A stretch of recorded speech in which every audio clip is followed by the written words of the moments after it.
Salam sejahtera dalam kasih Kristus. Jumpa lagi dengan saya, Pendeta Don Walandungo.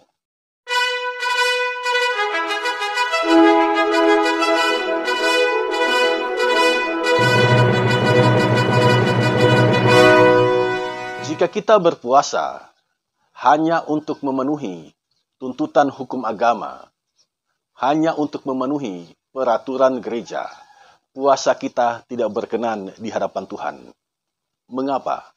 Mari kita belajar dari Yesaya pasal 58 ayat 1 sampai ayat yang ke-12. Sebelumnya, mari kita berdoa. Ya Bapa Allah yang Maha Kuasa, inilah kami anak-anak-Mu. Kami muliakan nama-Mu sebab Engkau Allah yang sungguh baik, menjaga memelihara kami sampai detik ini. Kini kami butuh firman-Mu ya Allah. Kami menyadari firman-Mu adalah pelita dalam kehidupan kami, menerangi jalan hidup kami sehingga kami tidak tersesat. Ya Roh Kudus, tuntun kami dengan kuasa-Mu. Di dalam nama Tuhan Yesus, kami berdoa. Amin. Saudara sekalian, ada kisah tentang seorang raja yang ditangkap, kemudian dimasukkan ke dalam penjara di bawah tanah. Selama di dalam penjara, raja ini disiksa, sebuah penyiksaan yang sangat mengerikan. Raja ini sangat menderita di dalam penjara di bawah tanah. Pada suatu ketika, pasukannya berhasil membebaskan raja mereka. Raja ini kemudian dikeluarkan dari penjara di bawah tanah, lalu dibawa ke sebuah hutan. Di sana, raja ini segera melatih pasukannya untuk berperang. Sementara dia sendiri melakukan suatu aksi yang tidak biasanya.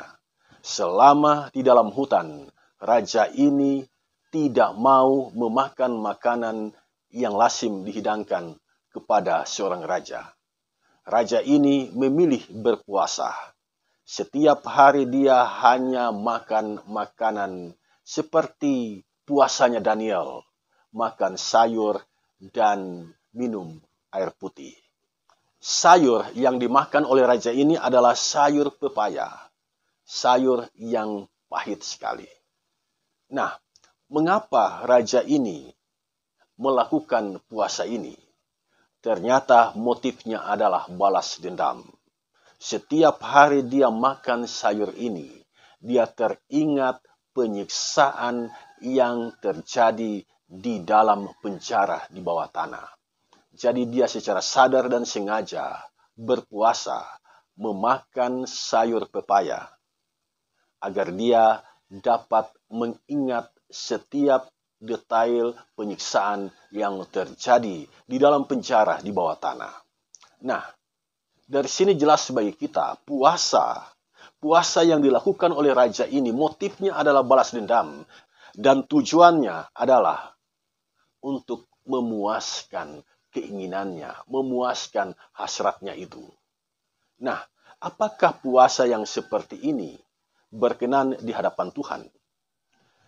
Melalui video kali ini, saya akan menjelaskan kepada kita semua pengertian puasa secara etimologis, jenis-jenis puasa, pengajaran puasa menurut kitab Yesaya, pengajaran puasa menurut Yesus, praktek puasa diakonal di gereja, dan makna pengajaran puasa ini bagi kita. Mari kita pelajari satu persatu. Saudara yang dikasihi Tuhan, jika kita belajar Alkitab Perjanjian Lama, kita bisa memahami. Ternyata kata puasa itu diterjemahkan dari sebuah kata dalam bahasa Ibrani, tsum. Tsum artinya berpantang makan atau menahan diri dari makan minum. Dan kalau kita belajar Perjanjian Baru, kata puasa dalam Perjanjian Baru itu diterjemahkan dari sebuah kata dalam bahasa Yunani, nesteia. Artinya berpantang makan secara sukarela. Jadi dua kata ini, baik tsum maupun nesteia, memiliki pengertian yang sama, menahan diri dari makan minum. Dan itu dilakukan secara sukarela. Kata puasa kemudian berkembang artinya tidak sebatas berpantang makan dan minum, tetapi berpantang mengikuti keinginan tubuh atau mengikuti hawa nafsu dan mengendalikan jiwa untuk maksud-maksud rohani. Orang yang temperamental misalnya dapat berpuasa untuk mengendalikan jiwanya sehingga dia menjadi orang yang berkepribadian tenang. Ada orang yang berpandangan bahwa puasa itu tidak diperlukan lagi. Tetapi jika kita membaca Alkitab, di dalam Alkitab ada banyak contoh orang-orang yang berpuasa dan Tuhan Yesus sendiri tidak melarang orang berpuasa. Nah, orang-orang yang berpuasa di dalam Alkitab dapat saya sampaikan di sini. Musa, dia berpuasa selama 40 hari, 40 malam di Gunung Sinai. Dia berpuasa ketika dia ada bersama-sama dengan Allah di Gunung Sinai, menerima 10 hukum Tuhan. Daud, dia berpuasa ketika anaknya sakit. Daud berpuasa agar anaknya itu tidak mati. Dia berpuasa dengan cara berbaring di atas tanah dan semalaman dia tidak makan dan minum. Esther berpuasa selama 3 hari, 3 malam. Dia tidak makan dan tidak minum. Mengapa dia berpuasa? Karena bangsanya terancam akan dimusnahkan oleh tipu muslihat Haman. Nabi Elia berpuasa 40 hari 40 malam ketika dia sedang depresi. Ayub memiliki puasa yang unik. Selama 7 hari 7 malam, Ayub tidak makan dan minum dan dia tidak bersuara sama sekali. Daniel juga berpuasa. Dalam Daniel 1 ayat 12 disebutkan, Daniel berpuasa setiap hari, dia hanya makan sayur dan minum air saja. Puasanya itu dia lakukan untuk menjaga dirinya agar tidak najis dengan memakan makanan raja. Dan Yesus juga berpuasa selama 40 hari 40 malam sebelum dia dicobai oleh iblis. Jika kita membaca Lukas pasal 4 ayat 2, puasa Yesus adalah puasa tidak makan. Itu berarti Yesus minum selama dia berpuasa 40 hari 40 malam itu. Dari fakta Alkitab ini, kita dapat merumuskan jenis-jenis puasa. Yang pertama, puasa biasa. Selama dia berpuasa, dia tidak makan tetapi minum. Yang kedua, puasa sebagian. Selama dia berpuasa, dia hanya makan makanan tertentu. Contohnya Daniel dan 3 temannya, dan juga cerita tentang raja yang saya sampaikan tadi. Yang ketiga, puasa total. Selama dia berpuasa, tidak makan, tidak minum. Contohnya puasa yang dilakukan oleh Esther dan Imam Esra. Yang keempat, puasa luar biasa. Puasa selama 40 hari, 40 malam. Dan ini dilakukan oleh Musa dan Nabi Elia. Saudara sekalian, kita juga dapat menambahkan jenis puasa yang kelima, puasa nasional, puasa bersama. Ketika bangsa Yahudi terancam dipunahkan oleh Haman. Yang keenam, puasa berkala. Puasa berkala ini itu biasa dilakukan oleh bangsa Yahudi ketika tiba hari raya pendamaian. Orang Yahudi berpuasa. Dan orang Farisi juga punya puasa berkala setiap hari Senin dan Kamis mereka berpuasa. Yang ketujuh, puasa khusus. Puasa khusus itu adalah puasa yang dilakukan karena adanya kebutuhan khusus. Contoh sederhana Esther ketika dia merasa bahwa bangsanya terancam, bangsanya hendak dipunahkan oleh Haman. Esther mendorong bangsanya untuk melakukan puasa khusus. Puasa khusus untuk keselamatan bangsanya yang terancam dipunahkan oleh Haman. Itu jenis-jenis puasa yang ada di dalam Alkitab. Dan dari sini jelas bagi kita puasa itu dilakukan untuk merendahkan diri dan mendekatkan diri kepada Tuhan. Jadi jika kita punya keinginan untuk merendahkan diri di hadapan Tuhan, untuk mendekatkan diri kepada Tuhan, kita dapat melakukan puasa kapan saja. Jadi ada puasa yang formal, ada puasa yang tidak formal. Puasa yang formal itu puasa yang dianjurkan oleh gereja, yang dianjurkan oleh hukum agama, tetapi ada puasa yang tidak formal, puasa yang lahir dari keinginan diri sendiri untuk merendahkan diri di hadapan Tuhan, untuk mendekat dengan Tuhan, untuk menghayati persekutuan di dalam Tuhan. Selanjutnya, bagaimana pengajaran puasa menurut kitab Yesaya? Zaman Raja Uzia, Raja Yotam, Raja Ahaz, dan Raja Hizkia. Dan dia semakin populer pada zaman Raja Hizkia. Dia hidup di abad ke-8 sebelum Masehi. Yesaya adalah seorang pujangga. Yesaya hidup dalam lingkungan istana. Dia dekat dengan raja-raja.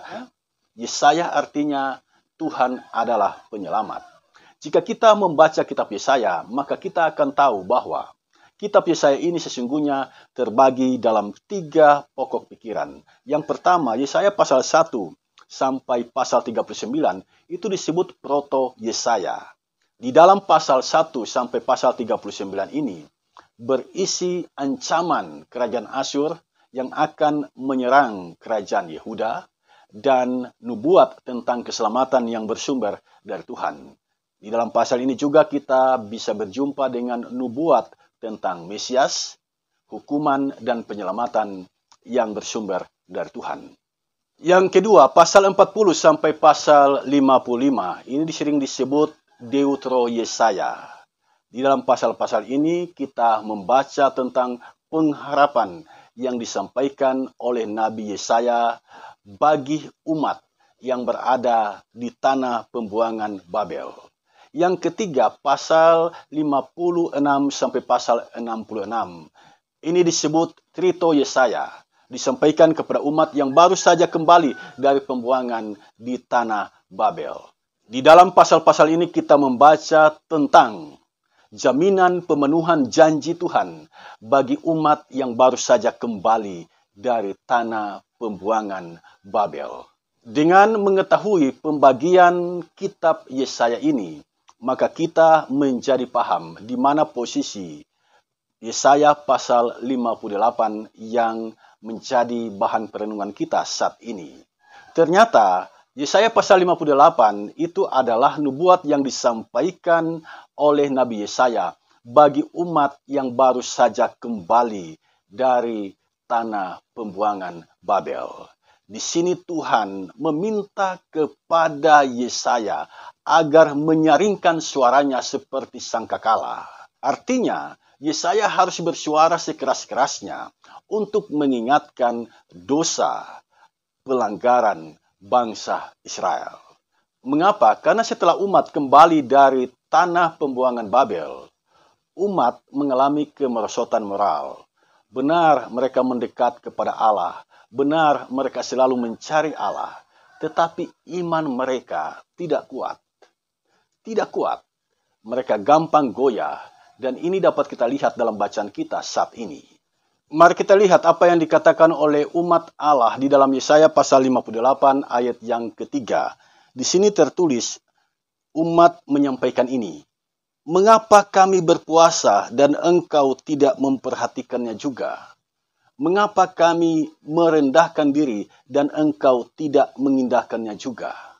Dari ayat ini jelas bahwa umat mengeluh kepada Allah. Mereka telah berpuasa kepada Allah, tetapi Tuhan Allah tidak memperhatikan mereka. Tuhan Allah tidak mengindahkan mereka. Ini adalah sebuah gambaran bahwa umat memiliki iman, tetapi iman yang tidak kokoh, iman yang tidak kuat.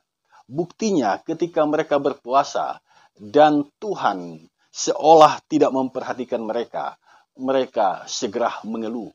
Mereka bertanya kepada Tuhan, mengapa engkau tidak memperhatikan kami? Mengapa engkau tidak mengindahkan kami? Saudara sekalian, jika engkau beriman kepada Tuhan dan dalam perjalanan kehidupanmu, Tuhan seolah tidak menjawab doamu. Tuhan seolah tidak menjawab puasamu. Tetaplah beriman kepada Tuhan. Jangan goyah, tetaplah yakini bahwa Allah itu maha baik. Dia pasti melakukan yang terbaik untuk kita. Inilah pola hidup beriman yang sejati. Perhatikan baik-baik saudara sekalian ayat 3 ini. Di sini umat mempertanyakan kemahakuasaan Allah. Mereka telah berpuasa, mengapa Allah tidak memperhatikan? Mereka telah berpuasa, mengapa Allah tidak mengindahkan? Mengapa? Atas pertanyaan umat ini, kita juga dapat mengajukan pertanyaan, mengapa? Mengapa Allah tidak memperhatikan umat yang telah berpuasa? Mengapa Allah tidak mengindahkan umat yang telah berpuasa? Apa yang salah di sini? Mari kita belajar tentang puasa dalam pengajaran Tuhan melalui Nabi Yesaya.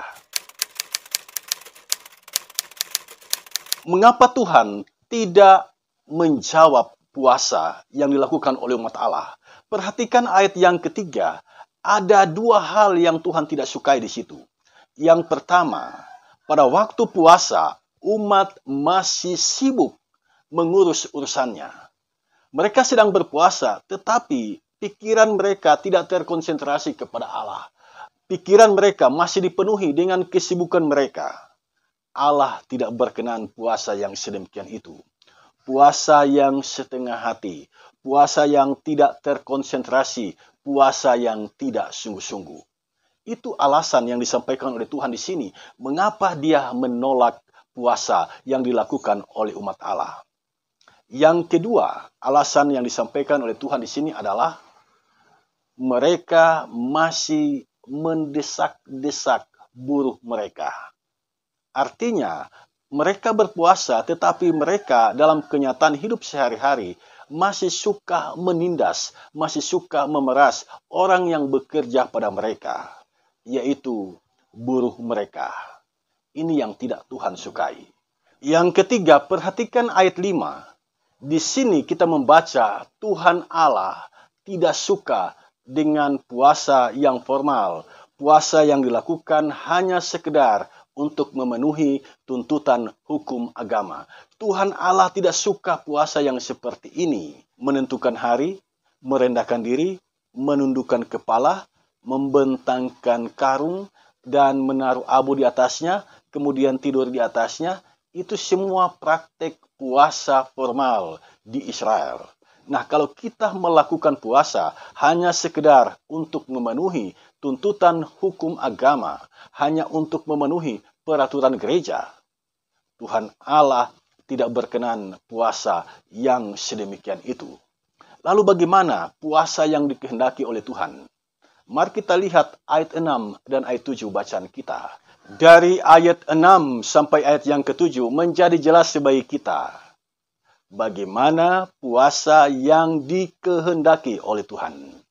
Saya akan membacakan dua ayat ini bagi kita semua. Bukan, berpuasa yang kukehendaki ialah supaya engkau membuka belenggu-belenggu kelaliman dan melepaskan tali-tali kuk, supaya engkau memerdekakan orang yang teraniaya dan mematahkan setiap kuk, supaya engkau memecah-mecah rotimu bagi orang yang lapar dan membawa ke rumahmu orang miskin yang tak punya rumah. Dan apabila engkau melihat orang telanjang, supaya engkau memberi dia pakaian dan tidak menyembunyikan diri terhadap saudaramu sendiri. Dari dua ayat ini jelas pesan Tuhan bagi kita. Yang pertama, Tuhan menolak pelaksanaan puasa hanya sebatas memenuhi tuntutan hukum agama. Menentukan hari, merendahkan diri, menundukkan kepala, dan membentangkan karung, lalu menaruh abu di atasnya dan tidur di atasnya. Ini puasa formal di Yahudi. Namanya puasa formal.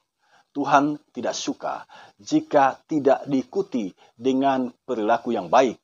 Yang kedua, yang Tuhan kehendaki adalah memperjuangkan keadilan. Disebutkan dalam ayat 6, membuka belenggu-belenggu kelaliman, melepaskan tali-tali kuk, memerdekakan orang yang teraniaya, mematahkan setiap kuk. Di sini jelas, jika engkau berpuasa, ingat tanggung jawabmu untuk berlaku adil di dalam kehidupan, memperjuangkan keadilan bagi sesamamu. Itu yang kedua. Yang ketiga, dalam ayat 7, ada cinta kasih. Ya, berpuasa dan ditindaklanjuti dengan adanya cinta kasih. Disebutkan dalam ayat yang ketujuh, supaya engkau memecah-mecah rotimu bagi orang yang lapar dan membawa ke rumahmu orang miskin yang tak punya rumah. Jadi jika kita berpuasa, lalu dalam keseharian hidup kita kehilangan cinta kasih, puasa kita tidak ada artinya di mata Tuhan. Yang keempat, peduli dengan sesama. Disebutkan dalam ayat 7 di sini, apabila engkau melihat orang telanjang, supaya engkau memberi dia pakaian dan tidak menyembunyikan diri terhadap saudaramu sendiri. Jika kita mau melaksanakan puasa, kemudian kita tidak ada kepedulian dengan sesama yang membutuhkan pertolongan kita, puasa kita tidak ada artinya di mata Tuhan. Jadi jelas bagi kita sampai di sini, ada 4 hal yang disampaikan oleh Tuhan di sini. Puasa yang dikehendaki oleh Tuhan.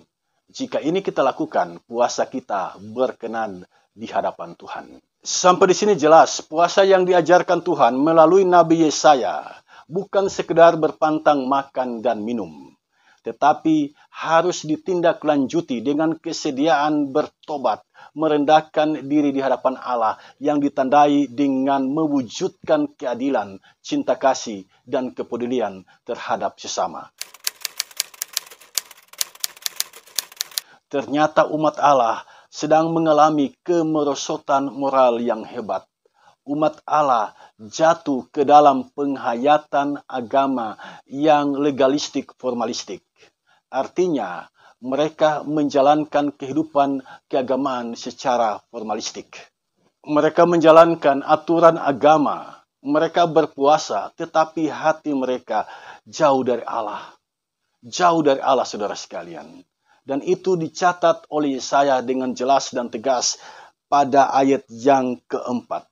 Sesungguhnya kamu berpuasa sambil berbantah dan berkelahi, serta memukul dengan tinju dengan tidak semena-mena.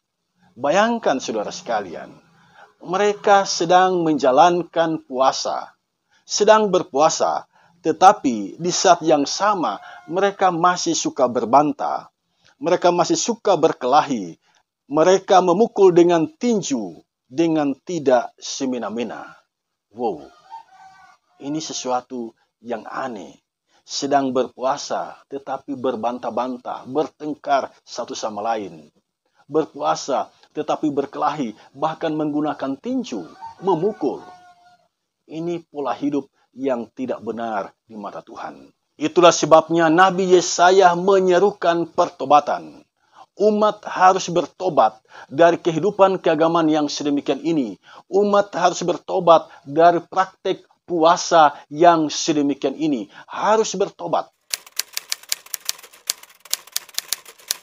Saudara sekalian, sekarang bagaimanakah puasa yang diajarkan oleh Kristus? Kita bisa membuka dalam Matius pasal 9 ayat 14 sampai ayat yang ke-15.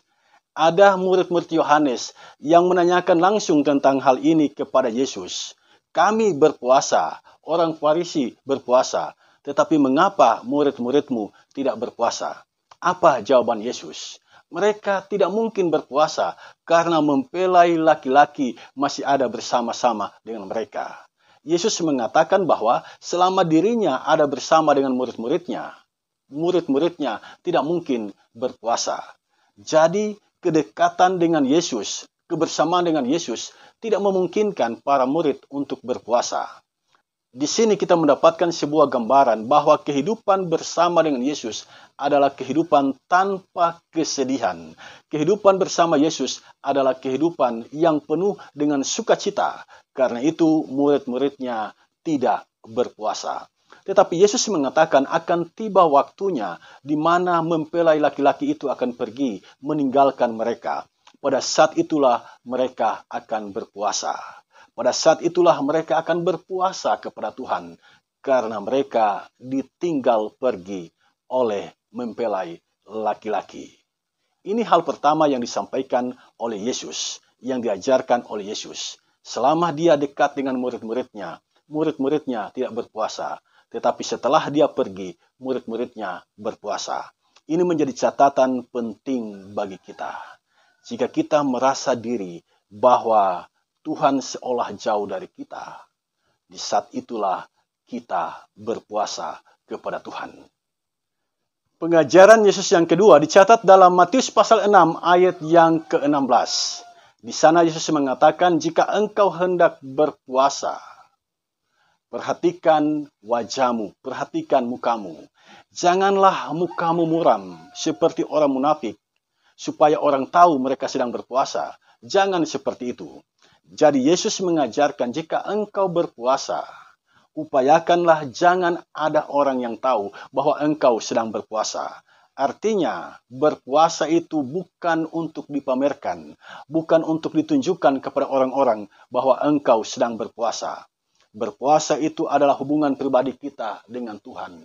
Sikap iman kita mendekat kepada Tuhan. Itulah puasa yang diajarkan oleh Tuhan Yesus. Jadi jelas bagi Yesus, puasa itu harus fokus pada tujuan dan maknanya, bukan hanya karena aturan keagamaan. Orang Kristen ketika dia berpuasa, dia tidak terjebak pada rutinitas belaka, tetapi dia mau mendekatkan diri kepada Tuhannya. Jadi Tuhan Yesus mengajarkan kita, jika engkau mau berpuasa, landasilah itu dengan motivasi engkau mau mengasihi Tuhanmu, engkau mau mendekat kepada Tuhanmu. Jemaat sekalian, lalu bagaimana praktek puasa gereja Tuhan dewasa ini? Menarik sekali jika kita melihat apa yang dilakukan oleh gereja Masehi Injili Minahasa. Sejak tahun 1992, mereka memprogramkan mengembangkan puasa diakonal. Puasa diakonal, kata diakonal itu berakar dari kata diakonia, artinya memberikan sesuatu kepada orang lain dengan sukarela. Nah, ini jenis puasa yang harus kita kembangkan, saudara sekalian.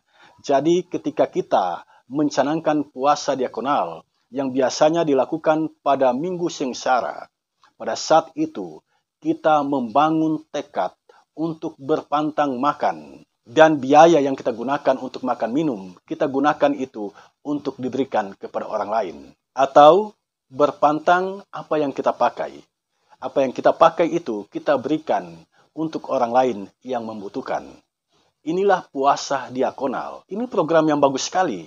Bagus sekali. Mengapa saya katakan bagus? Sebab di sini puasa yang dilakukan tidak egosentris. Tetapi puasa yang betul-betul seperti yang dikatakan dalam kitab Yesaya, mewujudkan keadilan, cinta kasih, dan kepedulian terhadap sesama. Tetapi saya mau ingatkan, jangan kita mengulang kesalahan bangsa Israel.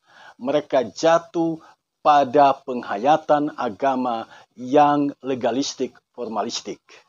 Artinya puasa diakonal ini kita jalankan hanya untuk memenuhi program, hanya untuk memenuhi tuntutan gereja, tuntutan peraturan gereja. Kalau puasa kita lakukan dengan motif ini, puasa diakonal tidak ada artinya di hadapan Tuhan. Apa makna puasa itu bagi kita? Saya mencatat ada beberapa hal. Yang pertama, puasa itu berpantang makan, tetapi tidak berhenti di sini. Harus ada tujuan yang jelas, yaitu mewujudkan keadilan, cinta kasih, dan kepedulian terhadap sesama. Yang kedua, puasa yang berkenan kepada Tuhan adalah puasa yang lahir dari kemauan hati yang merendahkan diri di hadapan Tuhan, bertobat, dan mendekat kepada Tuhan. Semua itu kita lakukan demi hormat dan kemuliaan nama Tuhan semata. Yang ketiga, puasa itu bukan kegiatan seremonial yang harus dipamerkan. berusahalah sedapat mungkin agar tidak ada seorang pun yang tahu bahwa engkau sedang berpuasa. Ketika engkau memutuskan untuk berpuasa, itu adalah keputusan pribadimu dengan Tuhan.